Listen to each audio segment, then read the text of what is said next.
Hello and welcome to this edition of Wineskins. I'm Father Jim Korda.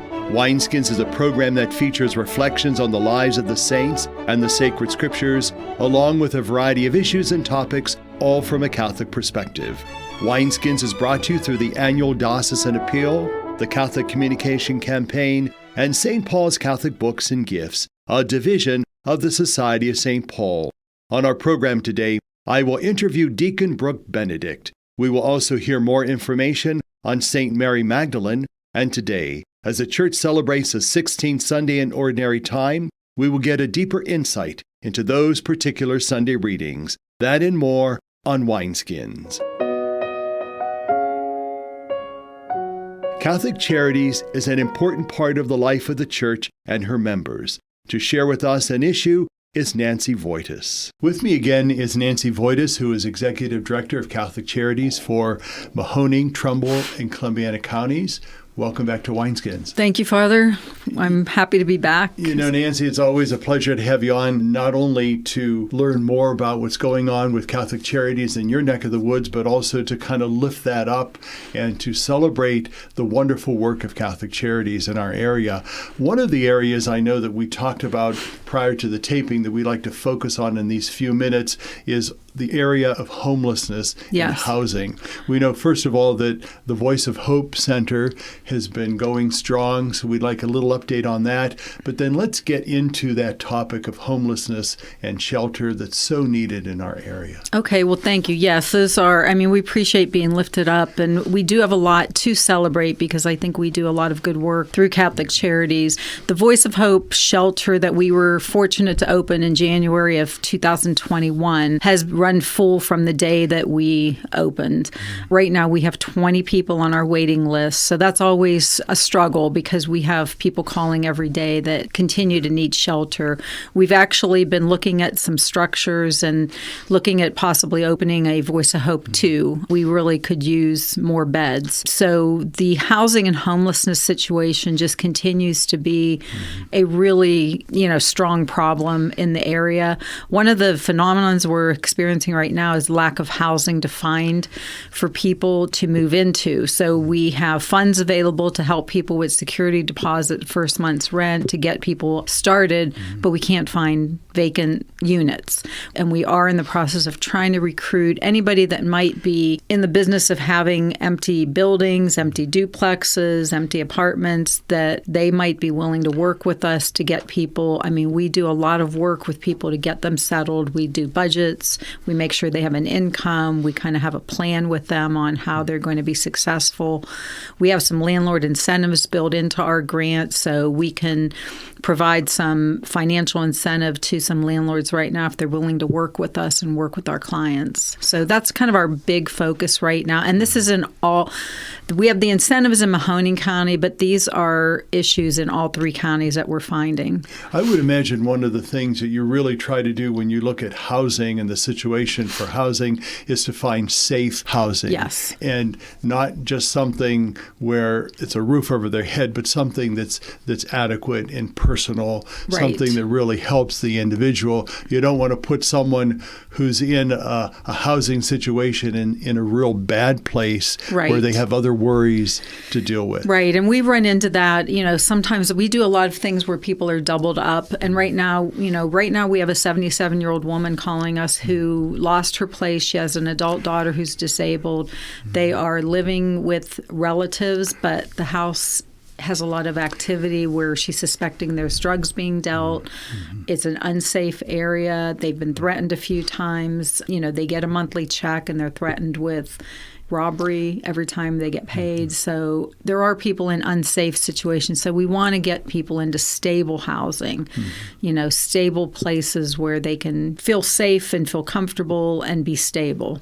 What would be one of the reasons in our last few minutes of our time together why there are so many homeless people around? I think some of it is the economics. Some of it is people. We have a lot of people that are employed, but they don't make a lot of money. Mm-hmm. If you just do the math one day and figure out if I make make $10 an hour, even if I work full time, how much money I actually am going to clear per month. And then you add in rent has gone up, utilities are up, food is up. I mean, you go to the gas pump, it's crazy right now. Mm-hmm. So all these expenses with inflation are up, but the wages haven't really stayed up with it. Finally, and in closing, give a shout out to the Bishop's Appeal that really help this work of Catholic Charities continue. The Diocesan Appeal, where we are able to, Catholic Charities benefits greatly with 60% of the funds that come in, along with the other ministries. I mean, we could not survive without that. It supports not only our homeless programs, but our programs for seniors, our programs for people that are shut in all across the board. I mean, there's a lot of benefits, a lot of good programs being supported through that appeal, and we really couldn't do the work we do without that support. We really would like to remind the folks that are with us, of course, the name change. It's no longer the Bishop's Appeal, but it is a Diocesan Appeal because it covers the whole diocese, and it's specifically the people of the diocese that contribute towards this annual appeal that help, especially the work of Catholic Charities. Right. And so we encourage the folks that have contributed to the Diocesan Appeal in the past to please do so and continue to do that. If they haven't, to please know that the need is there, especially in our Catholic Charities agencies. But Nancy, I thank you for the work that you do. You're always doing things and you're always on the go, making sure that the people in Mahoning, Trumbull, and Columbiana counties are well served through Catholic Charities. So I appreciate the support, and we appreciate the time being able to sit and just talk about it. And as always, if anybody has any questions, they can call us at any time. And give us that number. They can call me at 330-744-3320. Thank you very much. Okay. For Wineskins, I'm Father Jim Korda. St. Mary Magdalene was the first to see the risen Christ. To tell us more is Martha Coulter. She is from St. Jude Church in Columbiana. The feast of St. Mary Magdalene from Magdala near the Lake of Galilee has been celebrated on July 22nd since the 10th century at Constantinople in the monastery of St. Lazarus. It was believed that her relics were transferred to that monastery in 899 from Ephesus. In the 11th century, the feast spread throughout the church in the West, and in the 12th century, the Lateran Missal identified Mary Magdalene as Mary of Bethany, whose feast was celebrated by the Greeks on March 18th. The identity of Mary Magdalene is disputed. Although many of the Western theologians maintain that Mary of Magdala and Mary of Bethany were one and the same person, others such as St. Jerome, St. Ambrose, St. Augustine, and St. Thomas Aquinas leave the question unresolved. The Greeks, however, distinguish between the two Marys and have separate feasts in their honor. The liturgical texts assert that Christ first entrusted to Mary Magdalene the joyful news of his resurrection. Mary received this testimony from the risen Lord and was told to carry the news to the apostles. "I have seen the Lord," she told them. She is therefore a model for all who are called to give witness to the risen Christ, as we ask in the opening prayer, "May we proclaim Christ as our living Lord." In the prayer over the gifts and the prayer after communion, there is another theme, loving worship and her faithful love that kept her close to Christ. St. Gregory the Great says, "Though the disciples had left the tomb, she remained. She was still seeking the one she had not found, and while she sought, she wept. Burning with the fire of love, she longed for him who she thought had been taken away. And so it happened that the woman who stayed behind to seek Christ was the only one to see him." For perseverance is essential to any good deed. In the Gospel according to St. John, we read that Mary Magdalene was so distraught that she did not even recognize the risen Lord when he stood before her. Mary Magdalene, who had been liberated from 7 devils, became such a faithful follower of Christ that her name is placed first in the line of women who accompanied Jesus. And even on Calvary, the faithful Mary Magdalene took her stand beneath the cross. After Pentecost, Mary Magdalene accompanied the Blessed Virgin and John to Ephesus, where she died and was buried. The example of St. Mary Magdalene's ardent love for Christ, her courageous stance on Calvary, and her profession of faith in the risen Lord are relevant for us also, who have not yet fully understood the Scriptures. For Wineskins, I'm Martha Coulter. With me today is Brook Benedict, who is a newly ordained deacon for the Diocese of Youngstown. Welcome to Wineskins. Thank you, Father. Grateful to be here. You know, as I was preparing some of what we're going to talk about, one of the things that came to mind is many of your past experiences in pastoral work. And I think those, coupled with your vocation, is really what brought you to this moment, being ordained just a few short months as a deacon, looking forward to the priesthood.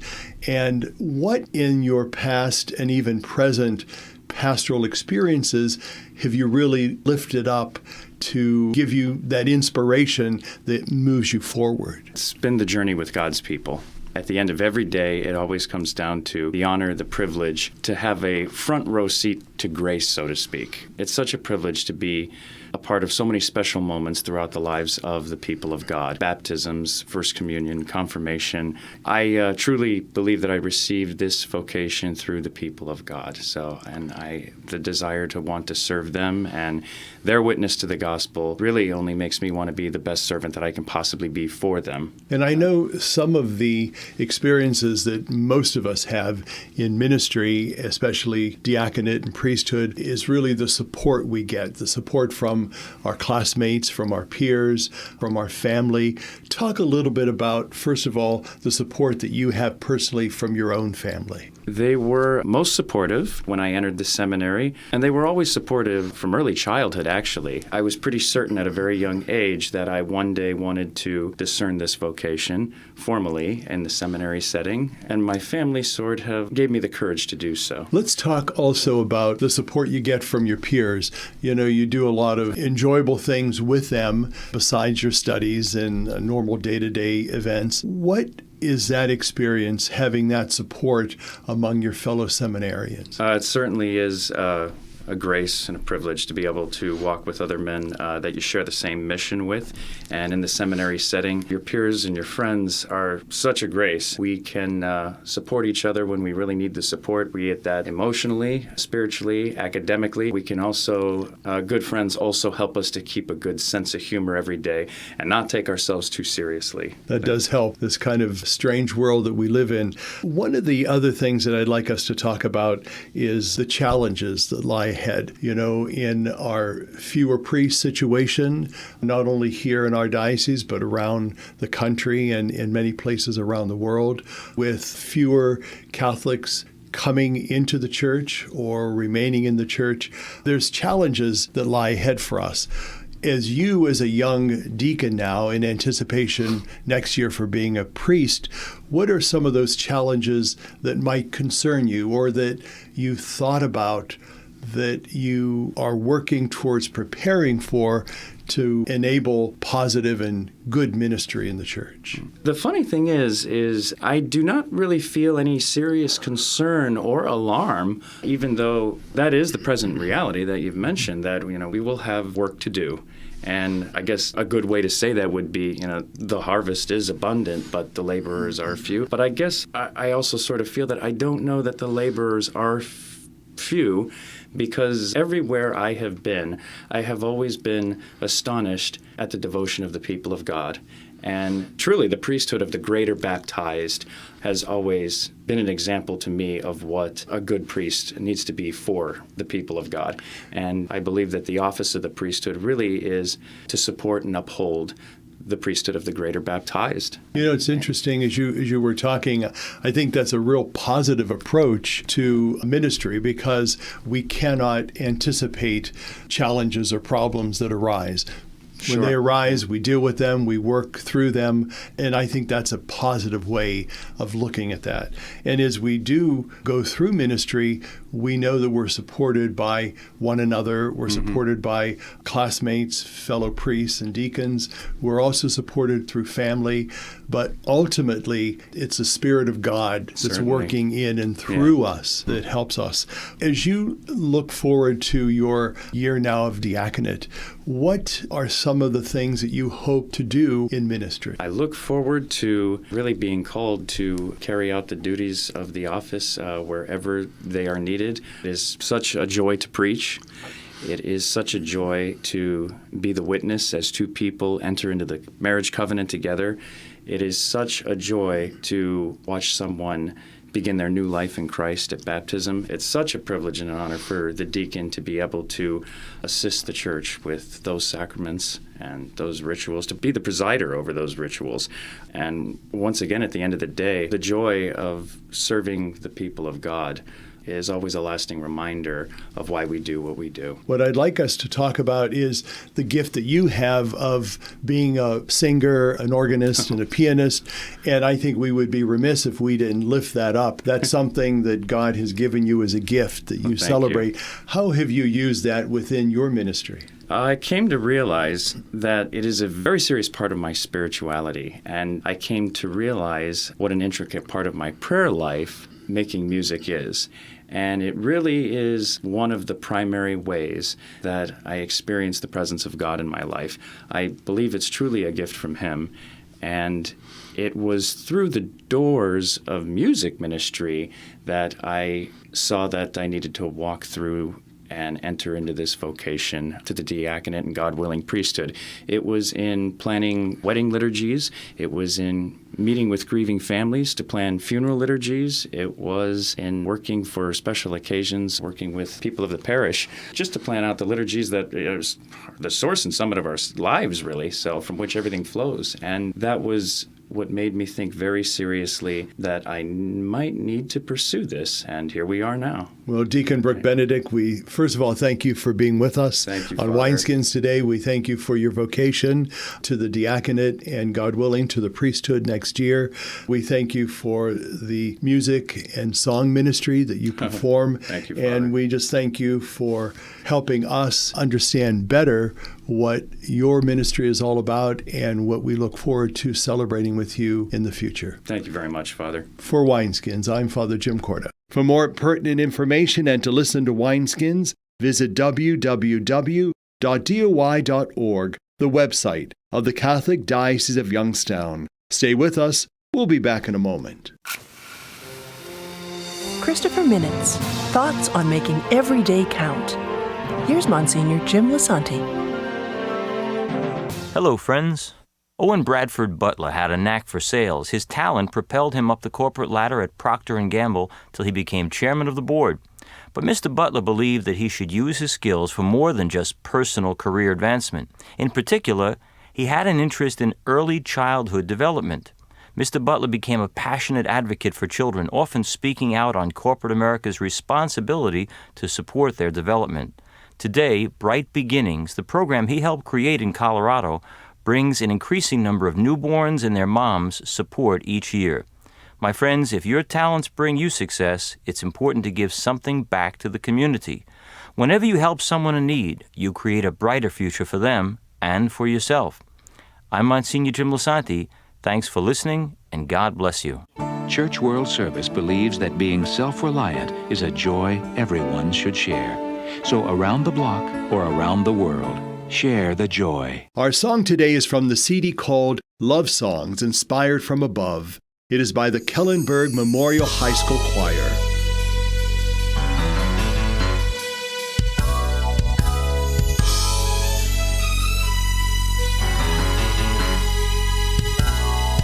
When he rolls up his sleeves, he ain't just putting on the Ritz. Our God is an awesome God. There's thunder in his footsteps and lightning in his fist. Our God is an awesome God. And the Lord wasn't joking when he kicked him out of Eden. It wasn't for no reason that he shed his blood. His return is very close, and so you better be believing that our God is an awesome God. Our God is an awesome God. He reigns from heaven above with wisdom, power, and love. Our God is an awesome God. Our God is an awesome God. He reigns from heaven above with wisdom, power, and love. Our God is an awesome God.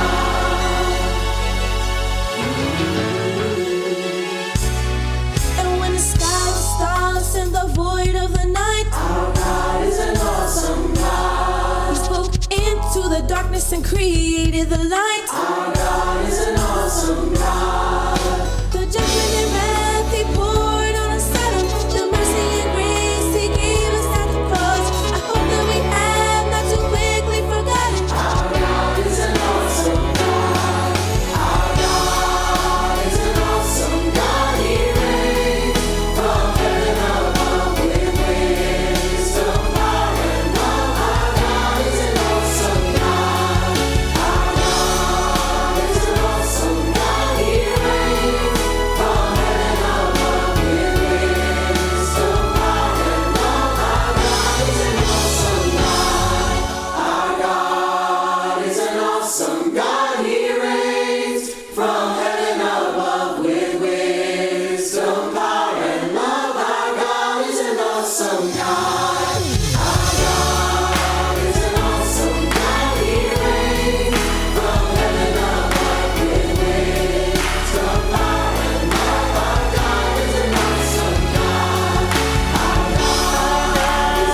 As we celebrate this 16th Sunday in Ordinary Time, we will hear more about the sacred scriptures by Ursuline Sister Regina Rogers. She is the pastoral assistant at St. Edward Church in Youngstown. Throughout this month, we have heard gospel stories that are familiar to us. This Sunday is no exception. It is the story of Martha and Mary. Oftentimes, we see it as a fight between being a worker bee and being one who just sits and lets others do all the work. Yet God is asking us to reflect on being both a Martha and a Mary. We are all Marthas at some point in our lives. When we identify with Martha, we see ourselves as busy about many things, and like Martha, can feel unappreciated, unnoticed, or even taken advantage of. We work hard, and there are those just sitting around doing nothing to help. And the harder we work, the less they seem to notice and come to our aid. This is Martha in today's gospel. And at some points in our life, we are all like this Martha. Then we have Mary, sitting and enjoying the Lord's company. She seems to be unaware or uncaring about all the work her sister is doing and does not offer to help. At times, we are also like Mary. We don't see the needs of others, or we just aren't willing to get up and offer to help. As we read this story, Jesus seems to side with Mary when Martha wants him to tell Mary to help. Obviously, Jesus doesn't realize all that is involved when we have company. But maybe Jesus is saying that there is time to work hard, but we also need to make time for other things in our lives. We need to find a balance. I'm sure Jesus was not saying that Martha should never work, but maybe he was saying, Martha, I'm here. Sit down and enjoy my company. Have a good laugh. I'm happy with whatever you do. First, let me say that the work of building God's kingdom is important, whether that work is cooking and cleaning, or doing our best at our jobs, or making things nice for our family and friends. As Christians, we must see our work as a critical way in which God is caring for the human family and renewing this world. But alone, work will not be our salvation. Yet work is more than just a way to make a living so that we can support ourselves or buy the things we want. Work is a form of continuing participation in God's creation, of using the time and talents that we have been given to build up God's kingdom. Our work matters because it is done in service of others. But what we do is only half of our identity. Who we are, who we become is the other half, and both are necessary. It is our outer person and our inner person that together make us who we are. What we do is the expression of what is in our hearts. Today's gospel points out what happens when we only concentrate on what we are doing, especially those times when what we are doing is draining us. In those times when we feel overworked and underappreciated, maybe God is trying to tell us to sit down, join God in prayer. The dishes will still be there. The chores might not get done on your schedule, but look around, count your blessings, enjoy God's world. Oftentimes when we find ourselves too tired or too preoccupied by tasks, by what needs to be done, we are also too tired to love the people around us, to listen to what is worrying them, or to share in their joy, or to notice the beauty of creation and the people who pass us by. And sometimes we are even too tired or too busy to listen to the voice of God. Life is a balance of giving and receiving. Martha, the giver, Mary, the receiver. Giving is about doing and accomplishing. Important, yes. Receiving is about gratitude and mystery. Important, yes. We are all called to be Marthas and Marys. The challenge is to make time to be both a Martha and a Mary. For Wineskins, this is Sister Regina Rogers. The people of Israel valued hospitality. Martha welcomed Jesus into her home. Will we be gracious and hospitable like she was? Wineskins is a production of the Roman Catholic Diocese of Youngstown. It is brought to you by the annual Diocesan Appeal, the Catholic Communication Campaign, and St. Paul's Catholic Books and Gifts. I'm your host, Father Jim Korda, wishing you a beautiful week. What have you done for your marriage today? I gave my wife a hug this morning. I told her I love her. I did her hair this morning. I think it looks pretty good. I cooked my husband's favorite breakfast. I bought her an orchid. What have I done for my marriage today? I sent my husband a love email. I read the newspaper to my wife, and it cracked her up. But she's still laughing. What have you done for your marriage today? Make a change for the better. Need help? Go to foryourmarriage.org, a message from the Catholic Church. They say America is the land of opportunity, but for some, life isn't so easy. Right now in America, 1 in 6 children lives below the poverty line. That's nearly 13 million children of all races, all across our country. Where do you draw the line and get involved? You can make a difference in more ways than you think.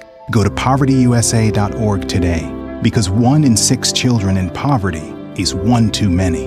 A message from the Catholic Campaign for Human Development.